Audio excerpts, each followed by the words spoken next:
শুরুটা হয় কিম নামের এক যুবককে দিয়ে। প্রতিদিন সে যখন বাস থেকে নামে তখন সে লক্ষ্য করে একটি মেয়ে তার মালপত্র নিয়ে বাস স্টপে বসে আছে। প্রথম কয়েকদিন সে মেয়েটিকে এড়িয়ে যায়, কিন্তু একদিন বিরক্ত হয়ে বেচারা কিম মেয়েটিকে জিজ্ঞেস করেই ফেলে, তুমি ওখানে কি করছো? মেয়েটি উত্তর দেয়, আমি বাসের জন্য অপেক্ষা করছি। কিম তখন তাকে বলে, আমি যে বাস থেকে নামলাম ওটাই ছিল শেষ বাস, পরের বাস আসবে একদম সকালে। মেয়েটির নাম লি। লি কিমকে জিজ্ঞেস করে, আপনি কি আমাকে চেনেন? কিম তাকে চিনত না, তাই সে মাথা নেড়ে সেখান থেকে চলে যায়। কিন্তু পরের দিনও ঠিক একই ঘটনা ঘটে। কিম বাস থেকে নামে এবং দেখে মেয়েটি আবার সেই বাস স্টপে বসে আছে। তফাৎ শুধু একটাই, আজ বাইরে বৃষ্টি হচ্ছে। কিমের মেয়েটির জন্য মায়া হয় এবং সে তাকে বলে, তোমার এখানে থাকাটা ঠিক হচ্ছে না, আমার বাড়ি কাছেই, তুমি চাইলে সেখানে রাতটা কাটাতে পারো। মেয়েটি রাজি হয় এবং কিম তাকে নিজের বাড়িতে নিয়ে যায়। এরপর দৃশ্যটি চলে যায় আইসিইউতে কর্মরত এক নার্সের কাছে। এই মুহূর্তে এক অদ্ভুত লোক আইসিইউতে ঢোকার চেষ্টা করে। নার্স যখন তাকে ঢুকতে বাধা দেয় তখন সে জানায় যে সে আসলে মর্গে যেতে চায়, যেখানে হাসপাতাল মৃতদেহ ফ্রিজ করে রাখে। নার্স কিছু বলার আগেই এক রোগীর অবস্থা খারাপ হয়ে যায় এবং নার্স যখন পরিস্থিতি সামলে ফিরে আসে তখন দেখে লোকটি চলে গেছে। এরপর আমরা জং নামের এক ব্যক্তির মালিকানাধীন একটি লাইট শপ বা আলোর দোকান দেখতে পাই। এক বিভ্রান্ত লোক জংয়ের কাছে আলো ধার নিতে আসে। জং তাকে আলো দেয় ঠিকই, কিন্তু অদ্ভুতভাবে সে লোকটিকে কিছু না বলেই তার সমস্ত তথ্য নিজের রেজিস্টারে লিখে রাখে। ঠিক তখনই হাসপাতাল থেকে সেই একই লোক দোকানে আসে। জং তাকে জিজ্ঞেস করে, আমি আপনাকে কিভাবে সাহায্য করতে পারি? কিন্তু লোকটি বিভ্রান্ত হয়ে কিছু না বলেই চলে যায়। দৃশ্যটি এবার একটি স্কুলে চলে যায়। একটি মেয়ে মাঠ থেকে একটি ক্লাস দেখছে। দেখা যায় হেইজু নামের একটি মেয়ে সেখানে বসে আছে। হেইজুও তাকে লক্ষ্য করে এবং উপর থেকে তাকে সম্ভাষণ জানায়। এখানে আমরা একটি অদ্ভুত জিনিস লক্ষ্য করি। সবাই হেইজু এবং অন্য মেয়েটিকে এমনভাবে উপেক্ষা করছে যেন তারা তাদের দেখতেই পাচ্ছে না। আমরা আবার লাইট শপটি দেখতে পাই, যেখানে এক লোক জংয়ের কাছে আসে। এই লোক আসা মাত্রই জংয়ের চশমা বরফে পরিণত হতে শুরু করে। লোকটি জংকে জিজ্ঞেস করে, আপনি কি কোনো কুকুর দেখেছেন? আসলে একটি কুকুর আমাকে খুব বিরক্ত করে এবং আমার বাড়ির সামনে ঘেউ ঘেউ করে। জং অস্বীকার করে বলে যে সে এখনও কোনো কুকুর দেখেনি এবং সে তার চশমা খুলে ফেলে। সে চশমা খোলার সাথে সাথেই লোকটি চলে যায়। এরপর আমাদের হেইজুর স্কুল দেখানো হয়। হেইজু সব বন্ধুরা কথা বলছে যে স্কুলের কত মেয়ে প্রেতাত্মা দেখেছে। হেইজুও মেয়েদের সাথে কথা বলার চেষ্টা করে, কিন্তু তারা অদ্ভুতভাবে তাকে উপেক্ষা করছে। তারা তার কোনো কথার উত্তর দিচ্ছে না, এমনকি সে ডাকলে তার দিকে তাকাচ্ছেও না। ঠিক তখনই দোকানে এক নতুন মহিলা প্রবেশ করে, যার নাম হায়োন। সে চুপচাপ দোকানটি পর্যবেক্ষণ করে এবং যখনই সে একটি আলো স্পর্শ করতে যায়, জং অদ্ভুতভাবে তাকে সতর্ক করে বলে, আপনার ওটা করা উচিত নয়। জংয়ের গলার স্বর এমন ছিল যেন সে আলো স্পর্শ করলেই কাউকে মেরে ফেলবে। হেইজু চলে যায় এবং আমরা হেইজুকে সেই একই রাস্তায় দেখতে পাই। স্কুল থেকে বাড়ি ফেরার পথে বৃষ্টি হচ্ছে।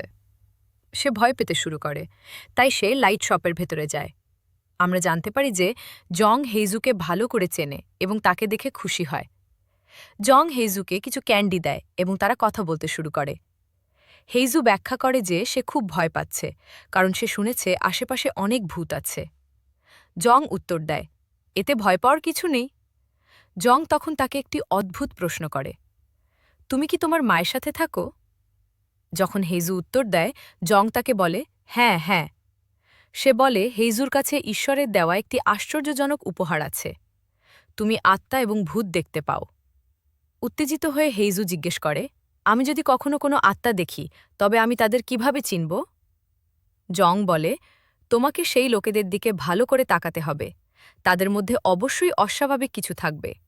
হেইজু ঘুমিয়ে পড়ে এবং আমরা নিচে আয়নায় জংয়ের প্রতিবিম্ব দেখতে পাই। তাকে খুব বৃদ্ধ দেখাচ্ছে, এর মানে জং নিজেও একজন ভূত। দৃশ্য পরিবর্তন হয়, আমরা আবার কিমকে দেখতে পাই। বাড়ি ফেরার পর কিম লক্ষ্য করে যে লিয়ের হাতের নখগুলো উল্টো দিকে ঘোরানো, যা তাকে ভয় পায় দেয়।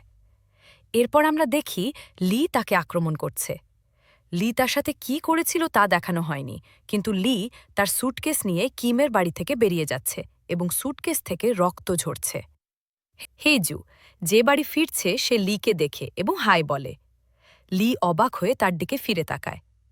লি বিভ্রান্ত হয়ে পড়ে যে হেইজু কিভাবে তাকে দেখতে পেল, কারণ লি তো একজন ভূত। এই সময়ে আমরা রাস্তায় ইউজি নামের আরেকটি ছেলেকে দেখতে পাই। সেও স্কুল থেকে বাড়ি ফেরার পথে খুব ভয় পাচ্ছে। ভয় কাটানোর জন্য সে গান গাইতে শুরু করে। একটি বাড়ির ভেতরে সায়ন নামের একটি মেয়ে তার গানে বিরক্ত হয়। সে তার কাজ শেষ করতে পারছে না। ইউজিস গান গাওয়ার কারণে আলো নিভে যায়। আলো নিভে যাওয়ার সাথে সাথে আমরা তার পিছনে ছায়ার মধ্যে অন্য কাউকে দেখতে পাই, যা সায়ন একদমই টের পায় না। সে আলো পরীক্ষা করে এবং আবিষ্কার করে যে মেইন সুইচ বন্ধ নেই, তবুও আলো জ্বলছে না। এটি কেবল তার বাড়িতেই হচ্ছে। সে এটি উপেক্ষা করে, ভাবে যে বাড়িটি অনেক পুরনো এবং অবশ্যই কোনো সমস্যা আছে। তার ঘরে ফিরে সে আবার তার ল্যাপটপ খোলে এবং কাজ চালিয়ে যায়। ইউজিস গলার স্বর আবার তাকে বিরক্ত করে এবং সে জানলা দিয়ে ইউজিকে গান থামাতে বলে। ইউজি জানলার দিকে তাকায় এবং সায়নের পিছনে কাউকে দাঁড়িয়ে থাকতে দেখে, যা তাকে ভয়ে পালিয়ে যেতে বাধ্য করে। এরপর আমরা হাসপাতালে এক নার্সকে দেখতে পাই। নার্স যখন ওয়াশরুমে থাকে তখন ভেন্টিলেটর থেকে কেউ একজন উপস্থিত হয় এবং তাকে দেখতে শুরু করে। নার্স ভয় পায়, কিন্তু চিৎকার করে না। এর পরিবর্তে সে তার চোখ ও কান বন্ধ করে এবং সেই সত্তাটিকে সম্পূর্ণ উপেক্ষা করে, যার পর সেটি অদৃশ্য হয়ে যায়। দৃশ্যটি পরের রাতে চলে যায়। হেইজুকে দেখানো হয় যে স্কুল শেষে বাড়ি ফিরছে। পথে সে হায়নকে দেখতে পায়। বৃষ্টি হচ্ছে। হায়ন হেইজুর সাথে তার ছাতা ভাগ করে নেয়। তারা কথা বলতে বলতে হাঁটছিল, হঠাৎ হায়ন লম্বা হতে শুরু করে এবং অত্যন্ত লম্বা হয়ে যায়। এই দৃশ্য দেখে ভয় পেয়ে হেইজু বুঝতে পারে এটি মানুষ নয়, যেমনটা জং তাকে বলেছিল। জং তাকে এটাও বলেছিল যে যদি এরকম কেউ তার পথে আসে তবে তার উচিত তাদের উপেক্ষা করা এবং চলে যাওয়া। প্রথমে হেইজু এপি মেনে নেয় এবং সোজা হাঁটতে শুরু করে, কিন্তু যখন সে পিছনে তাকায় সে বুঝতে পারে যে হায়ন তখনও খুঁড়িয়ে খুঁড়িয়ে তাকে অনুসরণ করছে। জংও বিষয়টি জানতে পারে, তাই সে দ্রুত তার লাইট শপ থেকে বেরিয়ে আসে। সে হেইজুকে তার বাড়িতে যেতে বলে এবং সেখানে হায়নের সামনে সে তার চশমা খুলে ফেলে। হায়ন তার চোখ দেখে ভয় পায় এবং চলে যায়। পরের দিন ইউজি যখন স্কুল থেকে বাড়ি ফিরছিল সে লিকে দেখতে পায়। সে লিয়ের স্যুটকেস লক্ষ্য করে, কিন্তু স্যুটকেস থেকে যে রক্ত চুইয়ে পড়ছে তা লক্ষ্য করতে ব্যর্থ হয়। লিকে জীবিত মেয়ে ভেবে ভুল করে সে তার সাথে ছাতা ভাগ করে নিতে শুরু করে। যখন তারা সায়নের বাড়ি পাশ দিয়ে যাচ্ছিল, ইউজি তাকে বলে যে এই বাড়ির পাশ দিয়ে যেতে তার ভয় লাগে, কারণ সে একবার মালিকের পিছনে একটি সত্তাকে দেখেছিল। একই সময়ে আমরা দেখি সায়নও ঘরের ভিতরে তার পিছনে একটি ছায়া দেখতে পায় এবং সে বুঝতে পারে যে তার বাড়িতে অন্য একটি সত্তা বাস করছে। বাইরে আমরা আবার ইউজি এবং লিকে দেখতে পাই। কথা বলার সময় ইউজি লিয়ের হাতের দিকে তাকায় এবং লক্ষ্য করে যে তার নখগুলো উল্টো দিকে ঘোরানো। এটি দেখে সে বুঝতে পারে যে লি মানুষ নয় এবং সে ভয়ে জমে যায়। সে পড়ে যায়, তার পা মুচকে যায়। সে প্রচণ্ড কাঁপতে শুরু করে এবং লি তাকে জিজ্ঞেস করে, তুমি কি ঠিক আছো? ইউজি কোনো উত্তর দেয় না এবং খুঁড়িয়ে খুঁড়িয়ে চলে যায়। লি তখন লাইট শপে প্রবেশ করে। জংলিকে জিজ্ঞেস করে, আপনার কি দরকার? আমি আপনাকে কিভাবে সাহায্য করতে পারি? লি একটি বল্বের দিকে এক দৃষ্টিতে তাকিয়ে থাকে এবং জংকে বলে, আমি জানি আমার কি দরকার। সে চলে যাওয়ার জন্য ঘুরে এবং গোয়েন্দারা এসে পৌঁছায়। তারা একটি লোককে খুঁজতে এসেছে এবং জংকে তার সম্পর্কে জিজ্ঞাসাবাদ করছে। বাইরে তারা লি যেখানে হেঁটেছিল সেখানে রক্ত পড়ে থাকতে দেখে। তারা লিয়ের স্যুটকেস লক্ষ্য করে না, কিন্তু তারা তাকে থামিয়ে জিজ্ঞেস করে, আপনি কি আঘাত পেয়েছেন? লি মাথা নাড়ে এবং হাঁটতে শুরু করে। লিয়ের অবস্থা খারাপ, বৃষ্টি হচ্ছে, তাই গোয়েন্দা তাকে রক্ষা করার জন্য তার রেনকোটটি দিয়ে দেয়। দৃশ্যটি তখন একটি হাসপাতালে স্থানান্তরিত হয়। মর্গে এক নার্স একটি লাশ দেখে ভয় পায় এবং ডাক্তারকে বলে যে লাশটি কথা বলছিল। ডাক্তার অবাক হয় না। সে উঠে দাঁড়ায় এবং নার্সকে লাশের কাছে ক্ষমা চাইতে বলে। তারা দুজনেই ক্ষমা চায়। এরপর নার্স চলে যায় এবং ডাক্তার একা লাশটিকে প্রস্তুত করতে শুরু করে। আমরা ডাক্তারকে লাশের সাথে কথা বলতে দেখি। লাশটি বিভ্রান্ত যে কি ঘটছে, তাই ডাক্তার তাকে বলে যে সে মারা গেছে। এই হাসপাতালে নার্স এখনও বাড়ি যায়নি। যখন সে লিফটে ছিল, সে একটি বাস ড্রাইভারকে দেখতে পায়। তাকে দেখে বাস ড্রাইভার কাঁদতে শুরু করে। সে কাদার সাথে সাথে তার চোখ থেকে জল উপচে পড়তে শুরু করে। লিফট ভরিয়ে ফেলে। নার্স আতঙ্কিত হয়ে পড়ে। তারা ডুবে যাওয়ার উপক্রম হয়। হঠাৎ লিফটের দরজা খোলে এবং নার্স দেখে যে সেখানে জল বা লোকটির কেউই নেই। দৃশ্যটি লাইট শপে চলে যায়, যেখানে অপরাধীকে খুঁজতে গোয়েন্দা আবার এসেছে। জং গোয়েন্দাকে সেই লোকটির সম্পর্কে প্রশ্ন করতে শুরু করে যাকে তারা খুঁজছে। গোয়েন্দা যখন লোকটির বর্ণনা দেয়, আমরা লক্ষ্য করি যে গোয়েন্দার চোখ অনবরত পরিবর্তিত হচ্ছে। পরদিন সকালে আমরা হাসপাতালে একটি দৃশ্য দেখি। নার্স তার ডিউটিতে ফিরে আসে এবং যখন সে লিফটের কাছে একজন রোগীকে নিয়ে যাচ্ছে, রোগীটি ব্যাখ্যা করে, আমি হাসপাতালে অনেক লোককে দেখি যারা অন্যদের কাছে অদৃশ্য। নার্স কথা বলে না, কিন্তু তারপর বলে, আমিও সেই লোকেদের দেখতে পাই। এটি তখন ঘটে যখন আমরা মৃত্যুর মুখ থেকে ফিরে আসি। সে ব্যাখ্যা করে, আমারও একই রকম দুর্ঘটনা ঘটেছিল এবং আমি মৃত্যুর মুখ থেকে ফিরে এসেছি। তারপর থেকে আমি সেই লোকেদের দেখতে পাই। যদি আপনি এখন এরকম কাউকে দেখেন, দয়া করে তাদের উপেক্ষা করবেন। নার্স তখন তাকে একটি আইসিইউ রুমে নিয়ে যায়, যেখানে আমরা বেশ কয়েকজন রোগীকে কোমায় দেখতে পাই। আশ্চর্যজনকভাবে এই সব রোগী সেই একই চরিত্র যাদের আমরা এই সিজনে দেখছি। এর মানে হল, এখানকার বড় টুইস্টই হল, আমরা যাদের দেখছি তারা কেউ জীবিত নয়। বাস্তবে আমরা তাদের আত্মাদের পৃথিবীতে ঘুরে বেড়াতে দেখছিলাম, কারণ তারা মৃতও ছিল না, আবার জীবিতও ছিল না, তারা কোমায় ছিল। এই কারণেই তাদের আত্মারা ঘুরে বেড়াচ্ছিল। এখন আমরা হেইজুকে দেখি। হেইজু তার মায়ের জন্য লাইট শপ থেকে প্রতিবার একটি বল্ব কিনত। কিন্তু অদ্ভুত ব্যাপার ছিল যে যখনই সে বাড়ি ফিরে সেটি লাগানোর চেষ্টা করত, তখনই সেটি ভেঙে যেত। ফলে তাদের ডাস্টবিনে প্রচুর পরিমাণে বাল্ব জমা হয়েছিল। হেইজুর মা দুঃখী ছিল, তাই হেইজু তাকে জড়িয়ে ধরে। হেইজু একটি অদ্ভুত অনুভূতি অনুভব করে। হঠাৎ তার শরীর থেকে ফুলের সুগন্ধ বের হতে শুরু করে। দৃশ্যটি বাস্তব জগতে চলে যায়। আমরা দেখি একজন ডাক্তার একটি লাশকে বলছে যে সে মারা গেছে। ডাক্তারটি হেইজুর মায়ের সাথে কথা বলছিল এবং সে হেইজুর মায়ের লাশ প্রস্তুত করছিল। সে তার লাশের চারপাশে ফুল রাখছিল। এই কারণেই হেইজুর মায়ের শরীর থেকে সুগন্ধ আসছিল।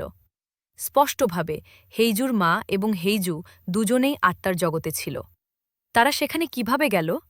রহস্যটি উন্মোচিত হয় এবং গল্পটি অতীতে চলে যায়। আমরা এই সিজনে পরিচিত হওয়া সমস্ত চরিত্রদের তাদের দৈনন্দিন কাজ করতে দেখি। প্রথমে আমরা কিমকে দেখি। সে তার বাগদত্তা লিয়ের সাথে দেখা করতে যাচ্ছিল। এরপর আমরা হায়ন এবং সায়নকে দেখি এবং আমরা জানতে পারি যে তারা একসাথে থাকে। অবশেষে আমরা হেইজু এবং তার মাকে দেখি। হেইজুর মা তার খুব যত্ন নিতেন। হেইজুর বাবা সবসময় তাকে স্কুল থেকে নিতে আসতেন। তবে যেহেতু তার বাবা ভ্রমণে দূরে ছিলেন, তাই হেইজুর মা নিজেই তাকে স্কুল থেকে নিতে এসেছিলেন। আমরা ইউজিকেও দেখি। ইউজি আসে এবং একটি বাসে ওঠে, যা সেই একই বাস ড্রাইভার চালাচ্ছিল যাকে আমরা আগে দেখেছিলাম। যখন সে লিফটে ছিল, জল ভরে যাচ্ছিল। ড্রাইভার লক্ষ্য করে যে বাসের ব্রেক ঠিকমতো কাজ করছে না। তবে সে সেগুলি মেরামত করে না, কারণ ছাড়ার সময় হয়ে গেছে এবং সমস্ত প্রধান চরিত্ররা বাসে আছে। বাস চলতে শুরু করে। বৃষ্টি হচ্ছে। হঠাৎ বাসটি ভারসাম্য হারায়। একটি টায়ার ফেটে যায়। ব্রেক ফেল করে এবং বাসটি একটি ব্রিজের উপর দিয়ে ছিটকে পানিতে পড়ে যায়। লি, যে কিমকে বাসে উঠতে সাহায্য করার জন্য পরবর্তী টার্মিনালে অপেক্ষা করছিল, সে দুর্ঘটনার খবরে বিধ্বস্ত হয়ে পড়ে। সবার জীবন বিপন্ন। সবাইকে হাসপাতালে নিয়ে যাওয়া হয় এবং তাদের অবস্থা খুবই খারাপ। আমরা জানতে পারি যে হাসপাতালে পৌঁছানোর আগেই হেজুর মা এবং হায়ন দুজনেই মারা গেছে এবং বাকি সবাই আশঙ্কাজনক অবস্থায় আছে। তারা কোমায় আছে। কিমের বাবা মা কিমকে নিয়ে অত্যন্ত চিন্তিত। লি তার মাকে মেসেজ করে তার অবস্থার কথা জানতে চায়। রাগান্বিত মা তাকে বলে যে কিম মারা গেছে। সে চায়নি লি তার সাথে থাকুক, কারণ লি কানে শুনতে বা কথা বলতে পারত না। লিয়ের এই পৃথিবীতে কিম ছাড়া আর কেউ ছিল না। খবরটি শুনে সে ভেঙে পড়ে এবং নিজের জীবন শেষ করে দেয়।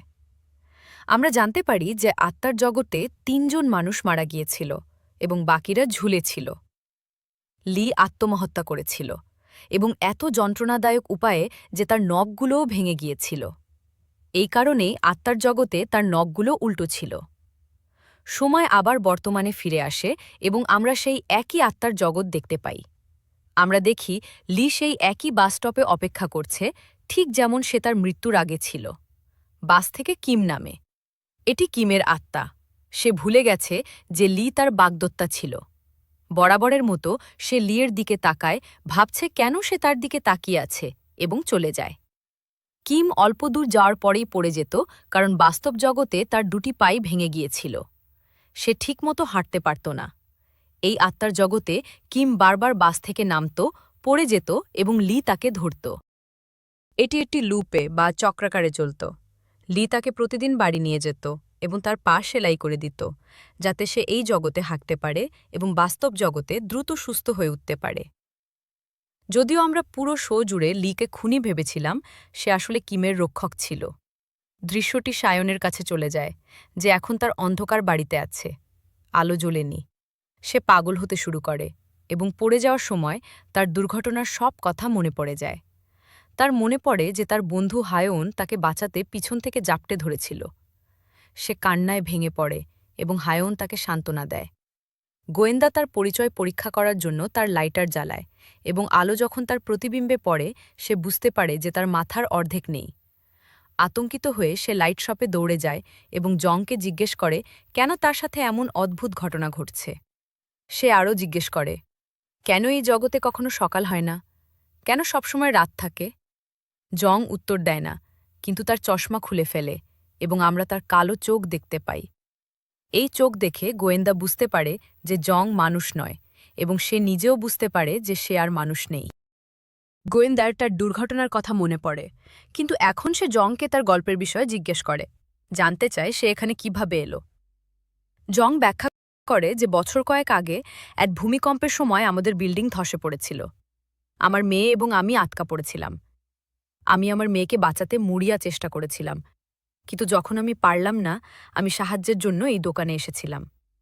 সেই সময় মালিক ছিল একটি মেয়ে, যে আমাকে বলেছিল যে আমি মারা গেছি এবং একটি আত্মা হয়ে গেছি। সে আমাকে এও বলেছিল যে আমার মেয়ে উদ্ধার হয়েছে এবং বেঁচে আছে। এই কারণেই আমি তাকে খুঁজে পাচ্ছিলাম না। জং ব্যাখ্যা করে যে সেই দিন থেকে আমি এই লাইট শপটি পরিচালনা করছি, কারণ আমি জানতে পেরেছিলাম যে মৃত্যুর পরে বা কঠিন পরিস্থিতিতে আত্মারা এই দোকানে আসে। আমি এতদিন ধরে এখানে কাজ করছি এই আশায় যে আমি হয়তো শেষবারের মতো আমার মেয়ের সাথে দেখা করতে পারব। গোয়েন্দা জংকে জিজ্ঞেস করে, আমি কি মারা গেছি? জং বলে, না, আপনি কোমায় আছেন। এখন আপনার আত্মা এখানে আছে। আপনি পৃথিবীতে ফিরে যেতে পারেন। এবং এই জায়গাটি আপনার জন্য একটি পোর্টালের মতো, যা এই জগৎ এবং মানুষের জগৎকে সংযুক্ত করে। আপনাকে এখানে আপনার আলো খুঁজে পেতে হবে। যদি আপনি আপনার আলো খুঁজে পান, তবে আপনি আপনার জগতে ফিরে যাবেন। গোয়েন্দা চারপাশে তাকাতে শুরু করে। এখানে অনেক আলো আছে। সে জংকে জিজ্ঞেস করে, আমার আলো কোনটি? জং তাকে বলে, আপনি আপনার আলো খুঁজে পেয়েছেন। সে অবাক হয়ে তার লাইটারের দিকে তাকায়, যা জ্বালানোর চেষ্টা না করেই জ্বলছে। ওটাই তার আলো। এখানে এই আত্মার জগতে আমরা বাস ড্রাইভারকে দেখতে পাই। বাস ড্রাইভার তার সমস্ত যাত্রীদের লাইট শপে নিয়ে যেতে চায়, যাতে যারা কোমায় আছে তারা জীবনে ফিরতে পারে এবং সে তার ভুল শুধরাতে পারে। সে ইউজির কাছে যায়। তখনও সে ভেজা, তাকে লাইট শপে নিয়ে যাওয়ার জন্য, যাতে ইউজি তার আলো খুঁজে পেতে পারে এবং তার জগতে ফিরে যেতে পারে। সে ইউজিকে সব কিছু ব্যাখ্যা করে বলে, এখন এই জগতে তুমি আসল ন, তোমার আত্মা এখানে। সে তার কাজের জন্য ক্ষমা চায় এবং তারপর ড্রাইভার তাকে লাইট শপের ভিতরে নিয়ে যায়। ঢোকার পর ইউজি অবিলম্বে তার আলো খুঁজে পায়। সে তার আলো আবিষ্কার করে, কারণ অন্য সব আলো তার কাছে ম্লান মনে হয়, যেখানে তার নিজের আলো উজ্জ্বল দেখায়। ইউজি আলো স্পর্শ করার সাথে সাথে এটি আরও উজ্জ্বল হয়ে ওঠে এবং জং তার কাছে এসে বলে, আমি আশা করি আমাদের আর দেখা হবে না। সে ইউজিকে বিদায় জানিয়ে তার জগতে ফেরত পাঠায়। দৃশ্যটি আবার কিম এবং লিয়ের কাছে চলে যায়, লুপ বা চক্র আবার শুরু হওয়ার আগে। এবার লি দ্রুত বাসে ওঠে এবং কিমকে সবকিছু ব্যাখ্যা করে বলে, তুমি একটি আত্মার জগতে আছো। আমি মৃত, কিন্তু তুমি এখনও তোমার জগতে জীবিত, এবং তুমি কোমায় আছো বলে তোমার আত্মা এখানে। তোমাকে ফিরে যেতে হবে। কিম বুঝতে পারে, কিন্তু সে জানে না লি কে বা কেন সে তাকে এসব বলছে। দুর্ঘটনার কারণে সে লিকে ভুলে গেছে। এরপর আমরা দেখি বাস ড্রাইভার সায়নকে নিতে এসেছে। সে সেখানে সায়নের বন্ধুর সাথে দেখা করে, যার কাছে সে তার মৃত্যুর জন্য ক্ষমা চায়। সায়নের বন্ধু তাকে ক্ষমা করে দেয়। সে সায়নের বন্ধুকে অনুরোধ করে যেন সে দয়া করে সায়নকে লাইট শপে পাঠায়। তার বেঁচে থাকার এখনও আশা আছে, এখনও মারা যায়নি। যদি সে লাইট শপে যায় তবে সে বাস্তব জগতে বেঁচে থাকবে। এটি শুনে সায়নের বন্ধু কথা দেয় যে সে তাকে লাইট শপে পাঠাবে। আমাদের লাইট শপের একটি দৃশ্য দেখানো হয়। এই মুহূর্তে হেজুর মা, যে মারা গিয়েছিল, দোকানে প্রবেশ করে। সে তার মেয়ে হেজুর জন্য একটি আলো নিতে এসেছে, যাতে তাকে কোমা থেকে জাগানো যায়। কিন্তু জং তাকে বলে যে আলো পেতে হলে তার মেয়েকে নিজেকেই আসতে হবে। জংকে দেখে হেজুর মা কান্নায় ভেঙে পড়ে, কারণ একটি বড় টুইস্ট বা মোড় উন্মোচিত হয়। হেজুর মা হল জংয়ের সেই মেয়ে যে দুর্ঘটনায় জংয়ের কাছ থেকে আলাদা হয়ে গিয়েছিল। সে ইশারার মাধ্যমে এটি পরিষ্কার করে, এবং জং তার মেয়ের সাথে দেখা করতে পেরে আনন্দে আত্মহারা হয়ে যায়। অবশেষে তার বছরের পর বছরের কঠোর পরিশ্রম সার্থক হয়েছে। তার দীর্ঘ অপেক্ষার অবসান হয়েছে। সে তার মেয়েকে জড়িয়ে ধরে। দৃশ্যটি বাস ড্রাইভারের কাছে চলে যায়, যে হেজুর সাথে দেখা করতে এসেছিল। সে তাদের দুর্ঘটনার বিস্তারিত ব্যাখ্যা করে। সে কোমায় আছে এবং তার জগতে ফিরে যাওয়ার জন্য তাকে লাইট শপে যেতে হবে। এটি জেনে হেজু চমকে যায়। যা কিছু অদ্ভুত ঘটনা ঘটছিল তা তাকে বিরক্ত করছিল। এর কারণ ছিল যে কেউ তার আত্মাকে দেখতে পাচ্ছিল না। আজ সে বুঝতে পারে কেন তার সব বন্ধুরা তাকে উপেক্ষা করেছিল এবং কেন স্কুলের মাত্র একটি মেয়ে তাকে দেখতে পেয়েছিল। সে দিশেহারা হয়ে পড়ে এবং বাড়িতে যায়, যেখানে সে দেখে তার মা তার আলো ধরে আছে। হেজু বুঝতে পারে যে তার মা বাস্তব জগতে মারা গেছে। এটি তাকে বিধ্বস্ত করে দেয়। সে আলো নিয়ে তার জগতে ফিরে যেতে অস্বীকার করে। হেইজু তার হাত শক্ত করে মুষ্টিবদ্ধ করে। সে আলো নিতে অস্বীকার করে, কিন্তু তার মা তাকে জড়িয়ে ধরে, সবকিছু বুঝিয়ে বলে এবং আলোটি তার হাতে তুলে দেয়। ইতিমধ্যে সায়নের বন্ধু কথা দেওয়ার পর সায়নকে লাইট শপে পাঠায়। দোকানে পৌঁছানোর পর সায়ন আবিষ্কার করে তার আলো দুর্বল, যার মানে তার বাঁচার সম্ভাবনা ক্ষীণ। এমনকি যদি সে বেঁচেও যায় তবে সে খুব অসুস্থ এবং অসুখী থাকবে, কারণ তার বন্ধু এই জগতে আছে। তাই সে তার জগতে ফিরে যেতে অস্বীকার করে এবং বাড়িতে ফিরে আসে। তার বন্ধুকে বলে যে সে তাকে ছেড়ে কখনো যাবে না। এরপর আমাদের দেখানো হয় যে লিও কিমকে টেনে লাইট শপে নিয়ে এসেছে। কিম এখনও লিকে চিনতে পারছে না, কিন্তু সে তার কথা শোনে এবং ভিতরে যায়, যেখানে সে তার আলো খুঁজে পায়। আলো স্পর্শ করার সাথে সাথেই একটি উজ্জ্বল আলো জ্বলে ওঠে এবং কিম অবশেষে তার জগতে ফিরে যায়, লিকে কান্নারত অবস্থায় রেখে, যে জানে সে আর কখনো তাকে দেখতে পাবে না। দৃশ্যটি বাস্তব জগতে চলে যায়, যেখানে ইউজি অবশেষে জ্ঞান ফিরে পেয়েছে এবং স্বাভাবিক অবস্থায় ফিরে এসেছে। সেই একই নার্স যাকে আমরা শুরুতে দেখেছিলাম, সে তার সাথে দেখা করতে আসে। হেইজুও তার কোমা থেকে বেরিয়ে এসেছে, কিন্তু হেইজুর এখনও সবকিছু মনে আছে যা ঘটেছিল। এই কারণেই সে গভীর শোকে আচ্ছন্ন, কারণ সে শেষবারের মতো তার মায়ের সাথে দেখা করেছিল। সে তার মাকে মিস করছে। আত্মার জগতে আমরা দেখি যে বাস ড্রাইভার সবার কাছে ক্ষমা চাওয়ার পর ভালো কাজ করা শুরু করেছে। সে কোমায় থাকা আত্মাদের লাইট শপে নিয়ে যাওয়ার দায়িত্ব নিয়েছে, যাতে তারা তাদের জগতে ফিরে যেতে পারে।